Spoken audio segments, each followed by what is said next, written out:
Okay, so in this video, I'm going to go over the first half of the review. If a problem has parts A and B, I'm just going to do part A. So part B will follow. It's just things that we felt like you could use the extra practice for. So for each of these, I have which section it came from so that you can go back and look at your notes if you want to later. So for the first problem, it's asking us to evaluate negative 243 to the 3/5 power. So what we want to start by doing is rewriting this as a radical. So remember that the large number, negative 243, that's the base of the exponent, that always becomes the radicand. It goes inside the radical. The denominator is the index, and then the numerator is the power. We always do the radical piece first and then raise it to the power at the end. And so what you should know is that negative 3 to the 5th power is actually negative 243.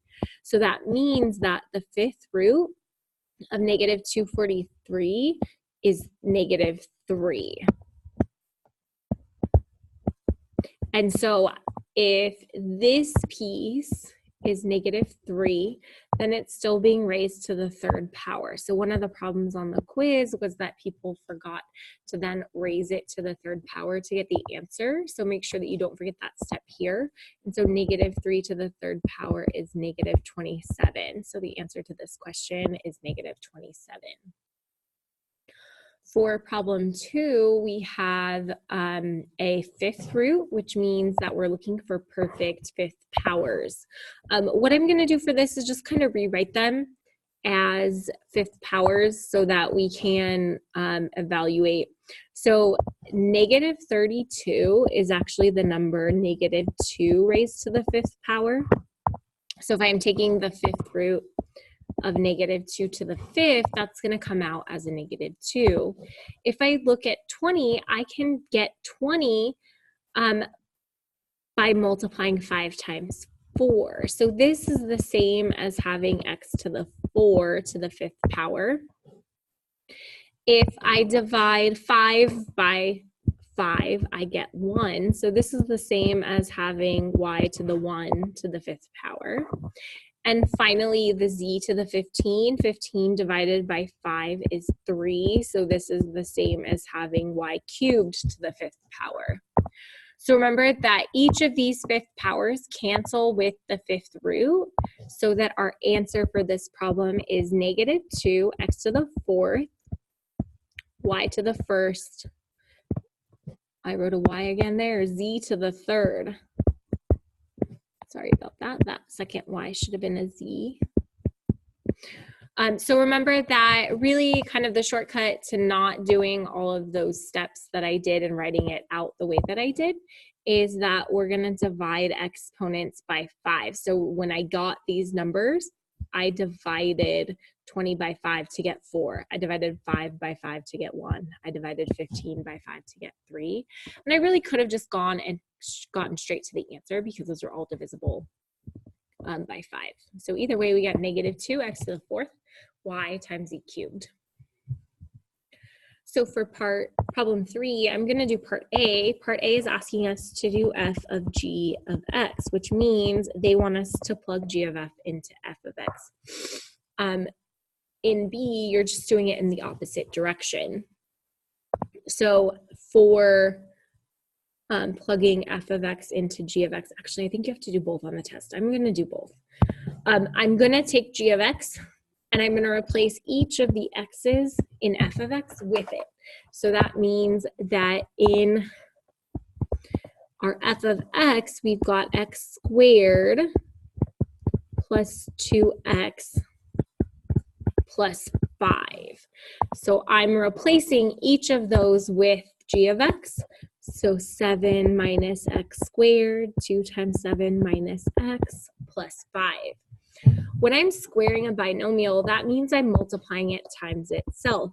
So I'm going to multiply 7 minus x times itself to simplify. For this step, I can simplify by distributing the 2. So I've got plus 14 minus 2x, and then I'm just going to bring down that plus 5. So if I multiply out 7 minus x times itself. 7 times 7 is 49. And then 7 minus x times negative x is negative 7x. I'm going to have the same thing for the next term. And then plus x squared. Before I bring these down, I'm going to combine the 14 and the 5 just so I have a little bit less to write. So minus 2x plus 19. For the final step, I have to combine everything and write it in standard form. So my first term is x squared. The x's are negative 7 plus negative 7 plus negative 2. So that's going to give us negative 16x. And then if I combine 49 with 19, I get 68. So the answer is x squared minus 16x plus 68. If I do that the opposite, if I do g of f of x, I'm taking f of x and I'm replacing the x in g of x with it. So there's only one place to replace with g of x. And so this one's a little bit shorter of a problem. So g of f of x means I'm taking 7 minus f of x is x squared. Oh, I don't think I left myself enough space. Is x squared plus 2x plus 5. So again, I'm replacing that x that I highlighted with the entire function because there's more than one term, and anytime I replace in general, I want to put it in parentheses so that I don't forget to distribute when applicable. So for this one, I'm really just distributing a negative 1. So I'm going to bring down the 7 and then multiply each of these terms by negative 1. Remember, that just means that if it's positive, it's turning negative and vice versa. So this is going to become negative x squared minus 2x minus 5. If I combine like terms, all that I have is the 7 and the negative 5. The answer is going to be negative x squared minus 2x and then plus 2. So for this one, I believe on the test, you do have to do both directions. So I did both of them on the review. For number 4, though, this is going to correspond to a single question. Since we did square roots in the notes, I'm going to do B because it involves a cube root. So we only did one example with a cube root and it was the last day. So I think that that's kind of a better use for us here. So our steps for writing the inverse are changing f of x to y. So we're going to rewrite this as y equals the cube root of x plus 4. And then we switch the roles of x and y. So our equation is going to become an x equals equation with y under the radical. So x equals the cube root of y plus 4. To get y by itself, we need to raise both sides to the third power to cancel out the radical. So that means that our left-hand side is going to turn into x cubed. The right-hand side cancels, so I get y plus 4. Then I want to subtract 4 from both sides to get y by itself.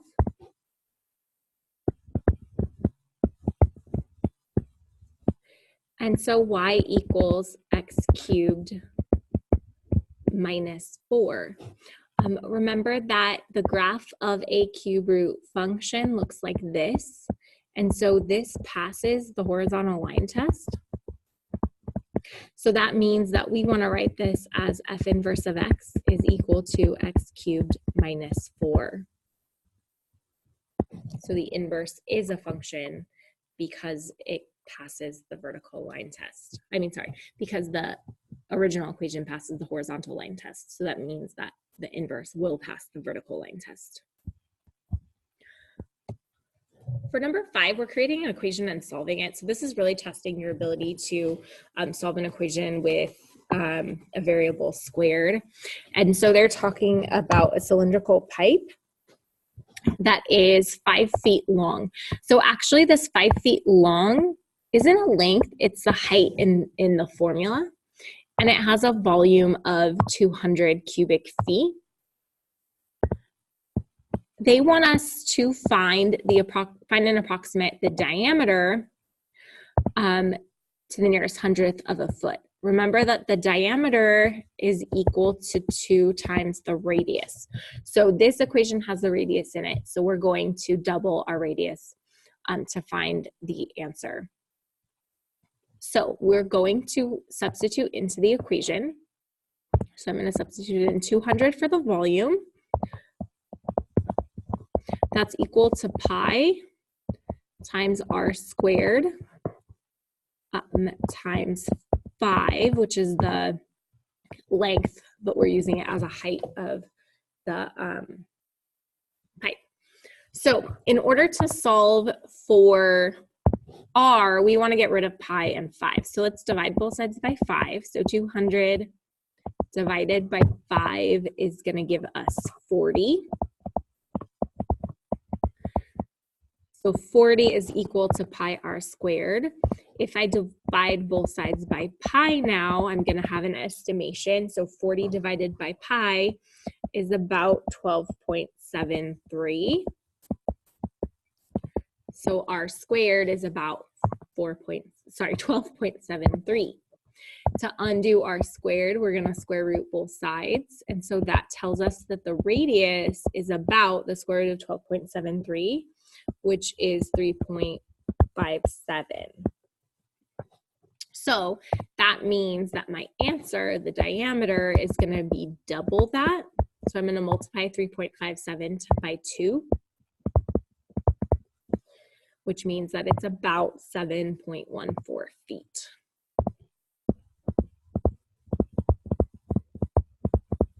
So the diameter of a pipe that is 5 feet long with a volume of 200 cubic feet has a diameter of 7.14 feet. For example 6, we're multiplying radicals. Remember that we have to have the same index to multiply two radicals together. So when I multiply, and I'm just really doing a backwards distribution, radical 5 times 6 radical 5, I'm really doing just multiplying the radicals together. So 5 times 5 gives me 25. So I have 6 times the square root of 25. Minus, I'm going to multiply 5 times 125. And so 5 times 125 is 625. And so what I want to do is see if these things simplify. And actually 25 is a perfect square. So I'm really going to have 6 times 5, which is 30.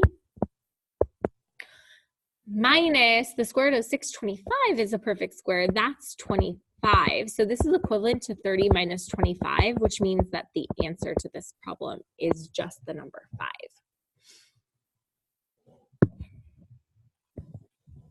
Problem 7, again, is something that was a little complicated, and people didn't do great on the quiz. And so we gave you two examples to practice with.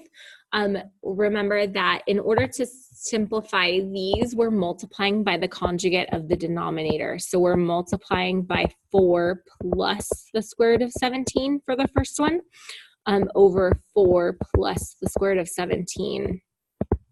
So when you're doing the conjugate for B, I'm not going to do all the work for you, but I will talk about the conjugate. You would do 3 minus the square root of 11. So remember that means that we're changing the sign of the term between the terms in the denominator, so between the radical and the regular value. So I need to simplify. For the numerator, I'm just distributing a 2. So 2 times 4 is 8. Plus 2 times square root of 17. They are not like radicals, so the 2 just goes in as a coefficient, and the 17 stays inside the radical. I'm going to do the denominator the long way, and then we'll talk about what the shortcut is. It looks like I wrote 12 down here, so I'm going to fix that. So when I'm doing this, I'm multiplying it all out. So I'm distributing the 4, so 4 times 4 is 16. 4 times 17 is 4 radical 17.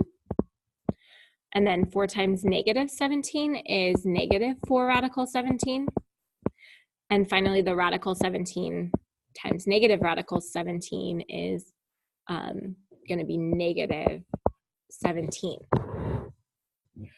So what happens here is actually that our middle terms cancel out. And so these cancel with each other.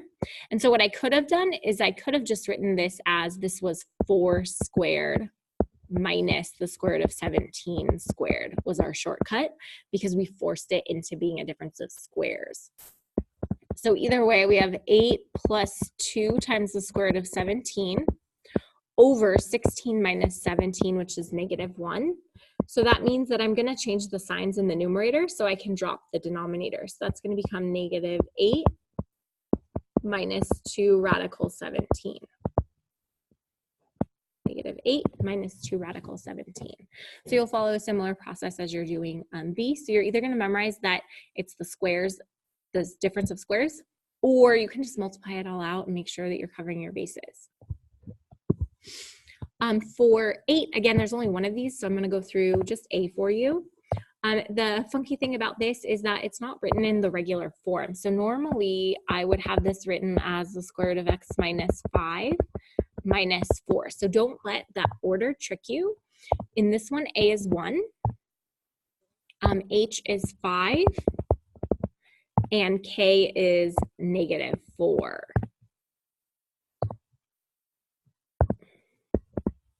So all that's happening with this one is a translation.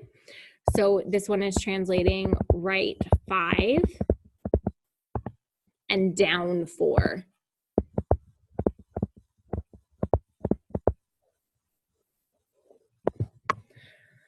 Okay, so the last problem that I'll do in this video, I'm going to go halfway, is number 9. Number 9 is from section 4.6, where we are given a table and we are asked to identify the points that are in the inverse.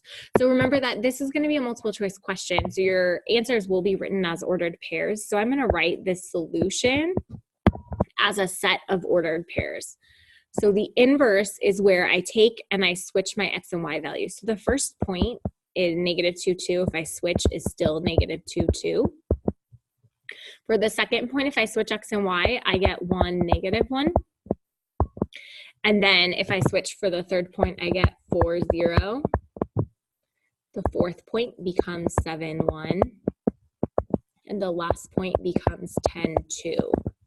So again, this will be multiple choice where it's giving you options and you're picking which one is in that set. So not in the original set, which one is in the inverse where you switched the values for x and y.